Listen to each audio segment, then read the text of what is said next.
Hi, AJ. It's nice to talk to you today. How are you doing? I'm good. How are you?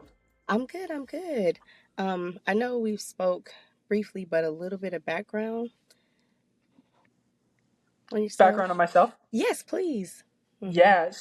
I'm currently a junior college athlete at the University of Colorado, Colorado Springs. I run track, but I also do basketball, so I stay very busy. And then education wise, I'm studying supply chain management and analytics with a minor in international business.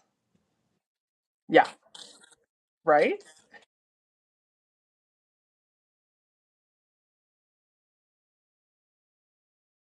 I do discus and then I'm attempting to add javelin this year, but we'll kind of see how Nice. I feel and how I progress. So, Oh, that's awesome. Well, that's exciting. So you're at University of Colorado, Colorado Springs. Do you like that campus? How has that been, and how long have you been there? I'll start off with I've been there for just this year. I transferred from two other institutions. Overall, I really like it. It's a beautiful campus, having the mountains right here and Manitou Springs just down the road.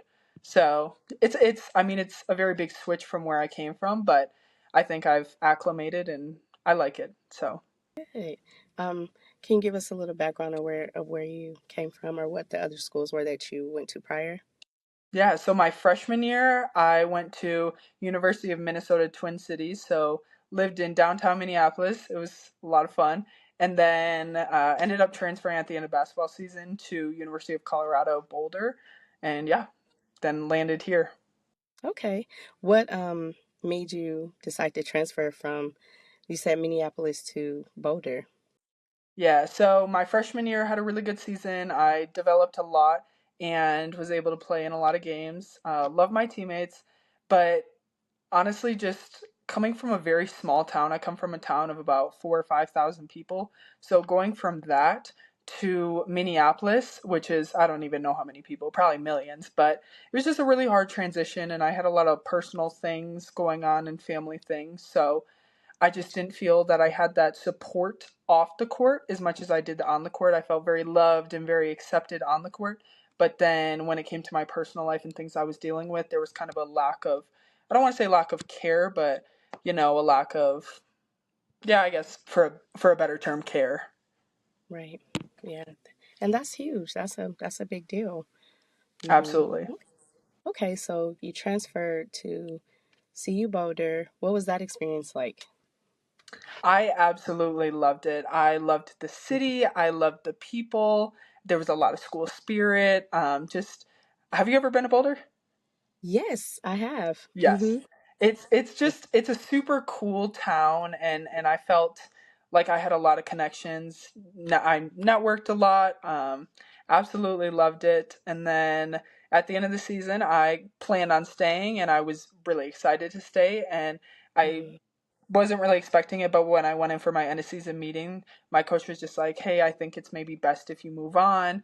Just your style of play doesn't really fit our program, and I don't think that she kind of saw me fitting into what she expected for the following year. So I ended up having to transfer, and I knew I didn't want to leave Colorado, so I stayed in state, and yeah. Wow, well that's interesting. How did you feel getting that information with your coach at the end of the season? It hurt a lot. I especially because I did love it and I did want to stay. That's what hurt most is kind of not being able to make that decision for myself, but being told like, "Hey, you need to leave." It was really hard, especially since I was already my second school and I found my people and I felt like that was home. So it was really challenging and it took a lot to kind of bounce back and be like, okay, like, hey, this is not the end of my journey, but I just got to keep it pushing. So, Well, being a mental health professional, I definitely have to ask, and without getting too deep, what helped you mentally to push forward? Because I know, and I went to school at CU Boulder for a mhm. year. I actually ran track there a long time ago. So I am familiar with the school and the campus. But I know as student athletes, there's a lot of things that people don't see as far as mentally and the Mhm. challenges. So just briefly, if you mind sharing, what helped you to push forward through that situation? It's very difficult. Um, that's hard to answer because a little part of me still feels like I'm Mm, not healed from that, and I really do miss it and I spend a lot of time there even now. But I think just being able to stay in Colorado really helped and getting that opportunity to come to UCCS because I knew, okay, yes, I'm not at Boulder. However, I'm only an hour and a half away. Like I can see my friends when I want. And just mm, because I'm somewhere else does not mean that I have to lose those relationships and those connections that I built. So awesome. even though it was hard and it still is hard, Mm, just knowing that like, hey, it's, it's a see you later, not a goodbye type of thing. right. Oh, I So like that. Yes, I like yeah. that. To see you later, not a I like that. That helps. So it sounds like really building your support system and having your support, having a good support system there didn't make that transition as difficult because you're Hmm. like, oh, I can still see you guys. I'm not that far Right. away. Hmm. Absolutely. Okay, nice. Well, thank you for sharing that. Yeah. So tell us about UCCS. Like, how has it been there? Overall, it's been good. I love my teammates. I love my coaches. I think that my coaches, not I think, I know my coaches did a really good job of loving us and caring for us on the court and off the court. So it was more of like that family feel. As far as the town, I'm not gonna lie, I'm not a huge fan of the Springs. Okay, It's very different coming from a college town like it is. Boulder to Yes. more of like an older Mm-hmm. person's town. Older person's probably not the right word, but I mean it's a Mm-hmm. lot of people that are starting their families and Right. retiring here, so there's Right. not as many people my age, and so it's a little hard to make friends. And Right. since it's mainly a commuter school for a lot of the people in the military and people returning to school, I ended up with all online classes, which you can take that as good or bad, but I Mm-hmm. feel like I lacked the connection from my peers in that Okay. aspect. So Mm-hmm. that kind of sucks, but I still have another year, so we'll see. Right. No, that makes sense. And no, I get it because Boulder to Colorado Springs is, like, it's day and Yeah. night. So I Yeah. understand what you're saying. Okay. And you said all online classes. So it Hmm. does help to still have that support at Boulder and to be able to commute and go back and Yes. forth because it sounds like Mm. it's the the way the school is set up at UCCS, just the peer support is not as strong. Correct. Correct. Hmm. Gotcha. Okay, that makes sense.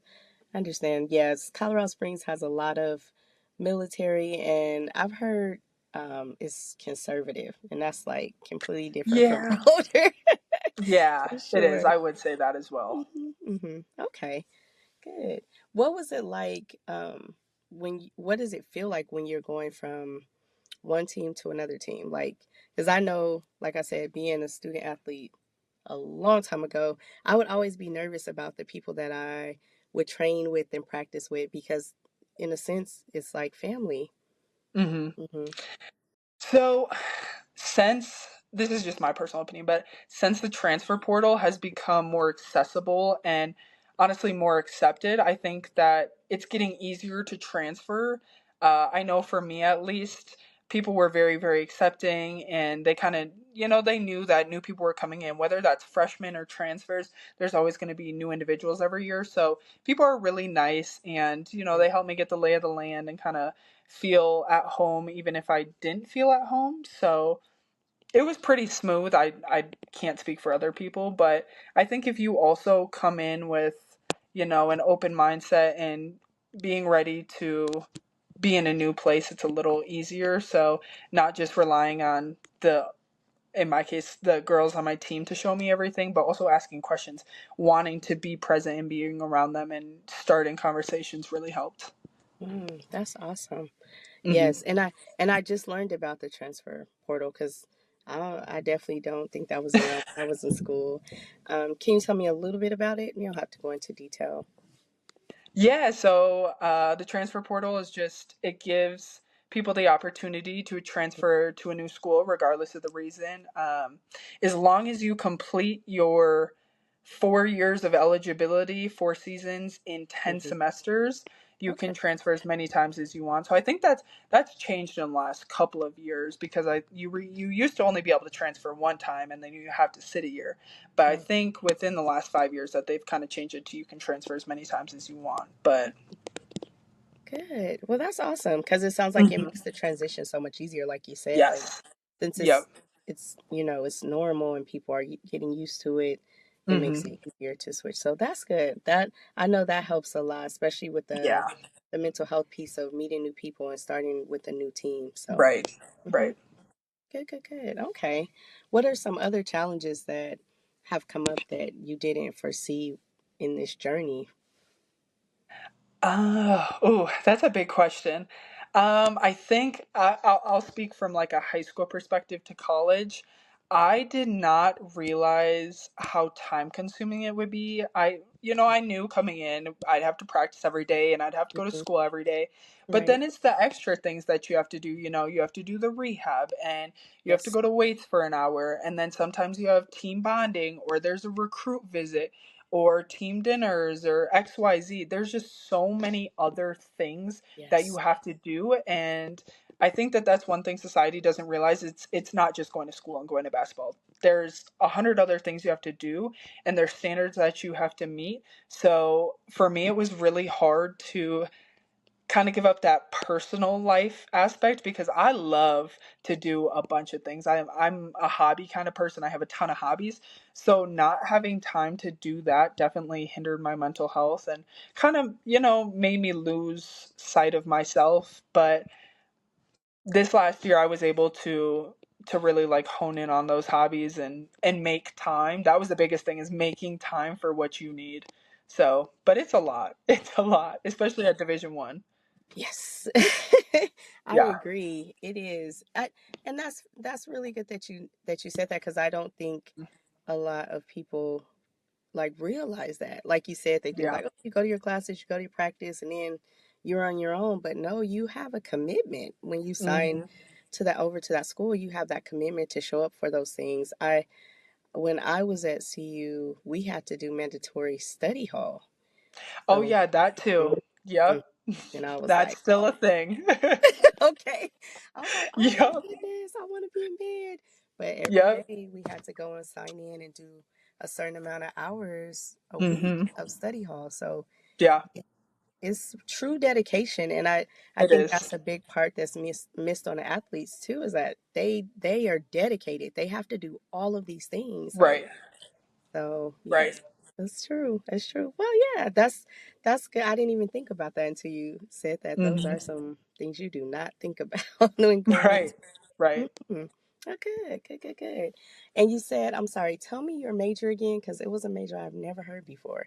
It's supply chain management and analytics. Okay, supply chain management. So what career field? Like more detail, please, because I'm not familiar with that.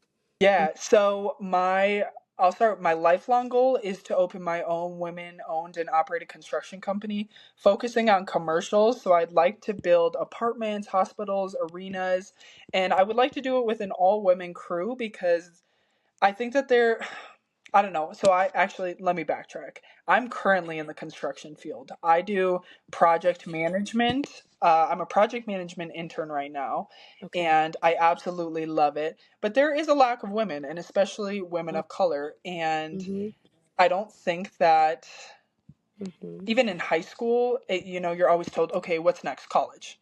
People Mm-hmm. don't talk about the trades. They don't talk about community college, other career paths. And so it's not something that's really offered to women. And so I've always been super passionate about it and I love it and I love to talk about it with people. And so being able to assemble an all women crew would definitely just, it'd be amazing. First of all, it'd be a dream come true.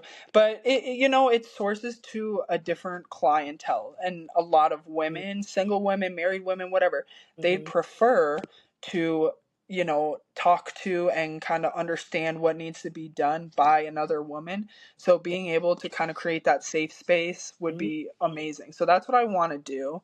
um, I don't necessarily need my major for it, but it's just kind of a plus. Mm-hmm. So Mm-hmm. yeah. Oh wow, that's amazing. That is Thank you. so awesome. I feel like I've been hearing a little bit about women in construction more lately. Yeah, so that's especially young girls. I have a couple patients who are in high school, and they both mentioned getting into that. So that's amazing that Yeah. you said that. Mm-hmm. Yeah, and there's really so many career paths within construction. Everyone thinks that, you got to go put up a roof or pour concrete. You don't have to, you can be a safety coordinator. There's a ton of desk jobs. You can be a project manager, and that's like a hybrid job where you can work half from home, half at the job site. So people just need to understand that there's a ton of jobs within the field. It's not just manual labor. And I think that that's something that I really try and tell people as well, is like, hey, just look into it because there is something for you, and it also pays really good. Like the trades need people so bad, and if you want to make good pay, that's kind of the way to go. Oh, wow. That's amazing because I don't, that's not, like you said, that information is not given Hmm. a lot. So, right, because Absolutely. when you say construction, I'm thinking manual labor because I don't Right. know all of the Yeah. details. So, that is Hmm. amazing. That's really, Yeah. and I'm like Thank thinking, you. like, okay, I need to do some more research on this. That's good. What made you, get into this? Like, even to think about that? Yeah, so growing up, I was an only child, only granddaughter, only niece. So Whoa. I was like, yeah, I was kind of like the last in my family. And so when I was trying to bond with like my uncle and my grandpa and my great grandpa, they were always, building stuff and painting houses and putting down tile and stuff like that. So I just kind of started doing it because I was like, I just want to hang out, I just want to be around them. And I remember that when I don't know, I was probably 4 or 5 years old. I just kind of helped them build this little like swing that still sits in my house. It's like one of Oh, those old wooden like rocker swings, you know what I'm talking about? mhm, I do. But that kind of, I was like, oh, I really like this. Like I want to use my hands and my brain at the same Mhm, time. And so as I got older, I always knew I'd go into construction. I just didn't know what, because again, it's not talked about. So even coming out of high school, I didn't really know what I want to do. I was like, oh well, I want to work in the construction field. I'll figure it out later. And then I went to a job fair my freshman year, and I talked to a project manager and had a really good conversation. He's like, hey, like, have you ever thought about this? You're going to get paid to use your brains, not your hands. Like, this is a good career path, especially for women. So I was like, okay, okay. And then I ended up moving to Colorado Springs, and I mhm. sent some cold emails and I got an email back. And that's how I got my internship that I have now. Wow, that's Yeah. amazing. Good for you. Thank That's you. awesome. Hmm. That is so good. That's definitely a way to take the initiative. Right. Good. Oh, wow. And I'm sure that that's something that when you, and I don't know if you do this now because you probably can, but even speaking to other individuals about that because like Hmm. just now you just schooled me, so I'm sure there's a lot of Right. other women, especially of women of color and girls of Yeah. color, love to get more information on that. Yeah. Mm. So, wow. Well, thank you for sharing that. I'm like, okay, I learned something new today. Definitely, definitely. Okay, nice. So you're in Colorado. It's Hmm. different from where you grew up. It Yes. sounds like you have a really good support system Hmm. as far as your peers and things in Boulder. And you said you just recently got back into doing hobbies and being able to spend more time doing the things that you enjoy. What are some other things that, help you stay motivated, keep you going? My family for sure keeps me motivated. Again, being Mm, the only daughter, only granddaughter, right. there's not a lot of pressure, but there's a lot of pressure. I want to Oh, yeah. succeed for them, and my Hmm. family loves sports. So just knowing that like they'll be sitting courtside at every single game, they'll be at every single track meet, and being able to be really close to them keeps me motivated. But also my friends. Like I come from a very small town, and Hmm. so I was actually the only person in my grade to leave Wisconsin to Wow. come, well, just to go to college. So, a lot of my friends are Okay. still back home. Nothing wrong with that. Yeah. But, kind of having different experiences and knowing that, like, hey, I got to leave the state. First of all, it was a privilege to leave the state, but I got to go and see all these things and meet all these people. So just being able to like go back home and see them and talk about it, it's a lot of fun. And so it just kind of keeps me going, like knowing that, there's people that weren't able to leave the state. And so I really, I'm just grateful at the end of the day for it. That's awesome. Yes. That's really cool. Hmm. I grew up in Denver, so I'm used to being around a lot of Okay. people, but my mom and my dad are both from really small towns, and when I go, I'm just Hmm. like, how? Like, Yeah. It's a it's different different. lifestyle. It is. Hmm. It Hmm. is. I like the closeness though, like you said, like Yeah. just even being able to go back and see the people that you grew up in, see Oh, your yeah. friends, and that I do like that. I think that's always Hmm. really nice when you're growing up in a small town. Everybody is like knows everybody, and that could be a Yeah. really good Yep. thing too. So nice. Okay. Good. Good. Good.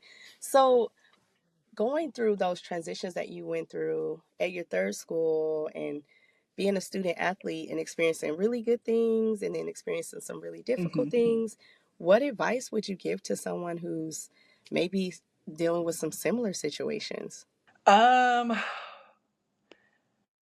it sucks, but you really just got to keep pushing forward. Like, there's going to be really good days, there's going to be really bad days, and you kind of just got to keep it pushing, but also trust yourself enough to know when enough is enough. Like if something's going on, especially in sports, if you're uncomfortable, you don't feel cared about, like you need to advocate for yourself because at the Yes. end of the day we're adults and nobody else will advocate for you. So being able to speak up for yourself, even if it gets you in trouble or whatever it is, you need to do it because your mental health and your presence and peace is so much more important than a Yeah. game.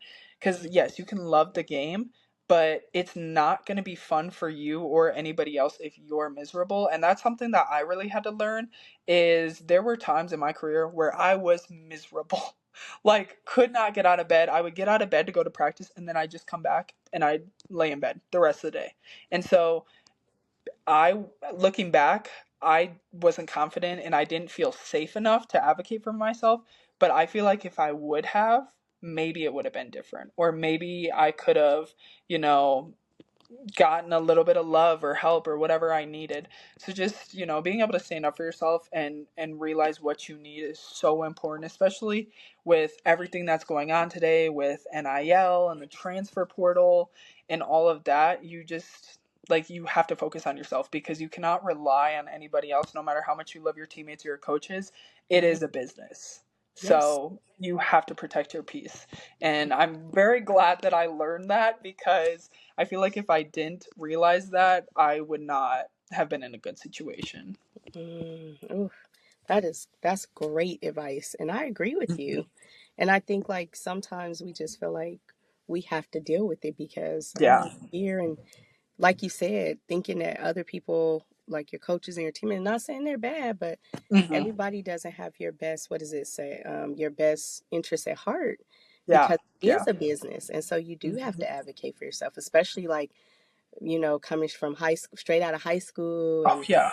being naive and not knowing Hmm. like, oh, I'm at a Division 1 school, that's all that matters. Right. And Right. but you definitely have to advocate for yourself. You're right. Oh, You're yeah. right. Yeah. Oh, that's great advice. I really, yeah, that's so important. And knowing, and like Yeah. you said, knowing what doesn't work for you. Like Hmm. if you're not able to get out of the bed, if you are having symptoms of like anxiety or depression, and it's like it's just not shaking, it's not going anywhere, and it can get worse if you don't say, Hmm. okay, something has to change. Like this is not working.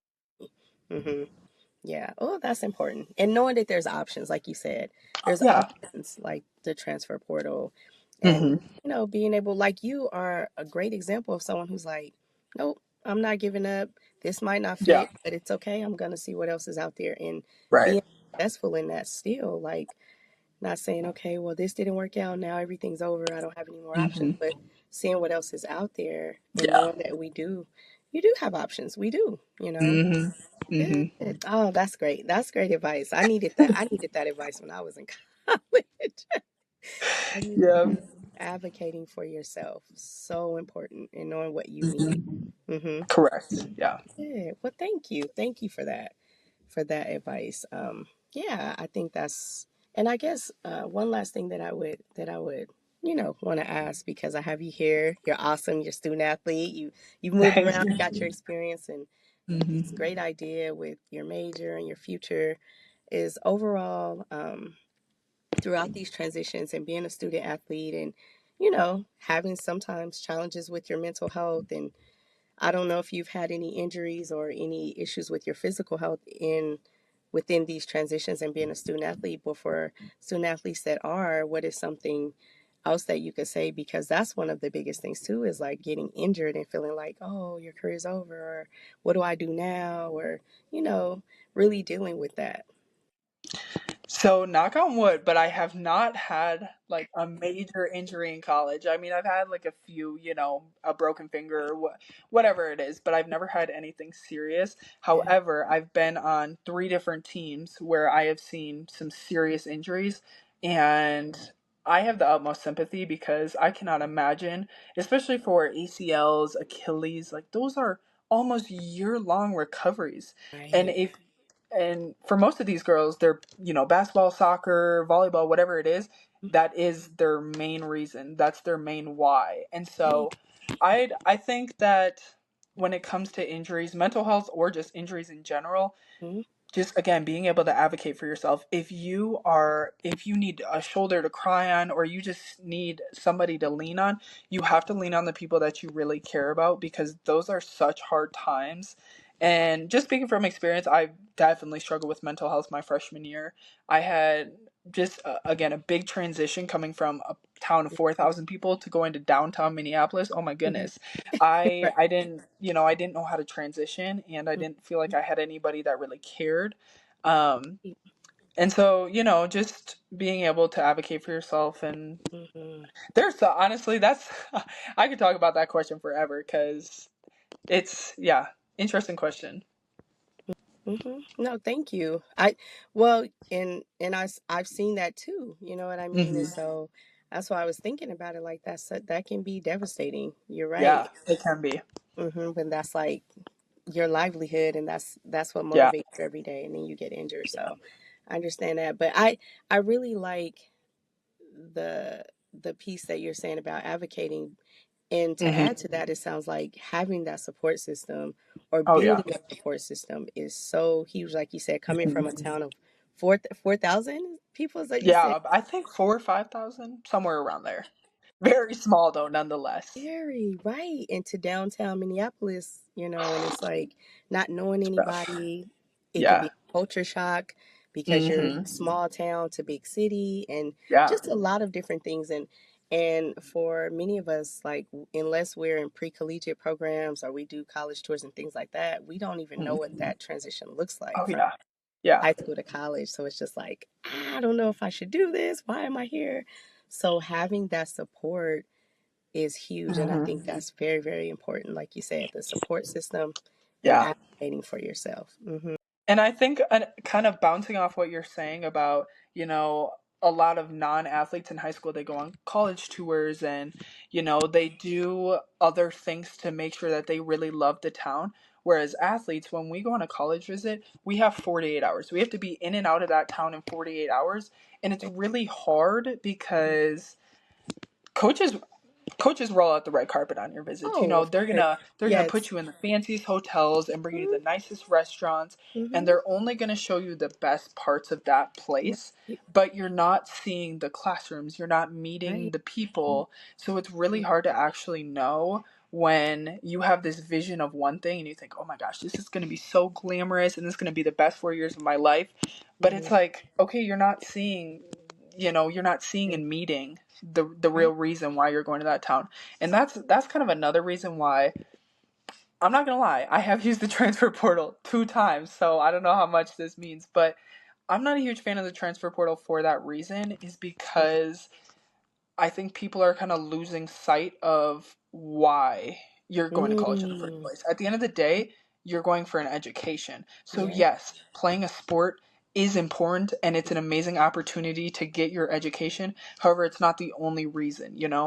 Playing a sport is such a small in 20, 30 years, it's really such a small part of It why is. you did it. Having that education, once you get your degree, nobody can take that from you. So that Nobody. is really the reason. And it's hard for me to sometimes see people that I know or care about, they're like, oh, well, I'm transferring because so and so school is going to give me X amount of money. Or, oh, well, I love the school's colors and they have the best gear. Okay, but that's Mhm. not why we're here. And I think Right. that's a big reason why Mhm. I was able to transition from D1 to D2 is because I knew, okay, well, I'm here for my education Absolutely. and Mhm. this is a place that I'm gonna enjoy. It's right down the road. No, we don't have flashy facilities. We don't have. I think we get like 3 T-shirts and a hoodie. So it's like Mhm. we're not getting the best gear. However, it's about the people and the town, and so that's something that people need to realize when they enter the transfer portal. Is you need to remember your why, kind Yeah. of, and just be able to be grounded and know that hey, when I'm on a visit, it's only the red carpet because a lot of coaches and a lot of schools they want Oh, to hold your hand when you're a freshman, but then when you get that diploma you never hear from them again. absolutely. So I think the NCAA and college in general needs to do a better job of walking you in Agree. and walking you out, I because there's agree. a lot of life skills that athletes just do not learn, No. because we have tutors and we have nutritionists and we Mhm. have somebody cooking for us 3 times a day Mm. and all these other amazing, amazing resources that we have, which I'm grateful for. However, if you don't know how to cook and you don't know how to do your laundry because somebody else is doing it for you, it's going to be very hard once you graduate. So I think that there just needs to be a better like connection between the student athlete and I life, and agree. that's something that's just not really incorporated nowadays. So Yes. it's I don't know. Transferring is amazing, but it's people just need to transfer for the right reasons. Mm-hmm. Poof. That's a really good word right there. It really, no, it really is though. You know what Yeah. I mean? And I think, and for me personally, Mhm. not being able to get the real, Yeah. um, perspective of the campus set me back because like you said, I'm Oh thinking, yeah. oh, and everybody's so nice and they're coming up and they're helping me, and you're right, they're holding your hand, getting you through everything, and then you start school and you're like, I don't know what's going on. I don't Right. know where, Yeah. do I even like it here? Like Mhm. it was just a lot of that, and that just continues to be the case. Like you said, it Yeah. continues to be a case for student athletes, and they don't get that experience, or oh, it's a D1, or like you said, oh, I like this and they're giving me more money and this. But how do you adapt, because you're not thinking about your mental health and how you adapt Yeah. here, and is Mhm. this the right environment for you? Right. So Right. yeah, I agree. Thank you. That was a really, really good point. You're right. 1000% I agree with that. So well, thank you. Thank you for Mhm. sharing with me, and giving us your perspective, especially as a student athlete and dealing with not just transferring, but the mental health challenges that go along with that, because I don't think that's always discussed when we talk No, about student athletes. not at all. Okay, guys, I hope you enjoyed that conversation between AJ and Sheila. If you enjoyed the episode, make sure to leave me a comment and a review, and look up for more information on Glow Up Counseling, who sponsored this episode, in the link in the show notes. See ya!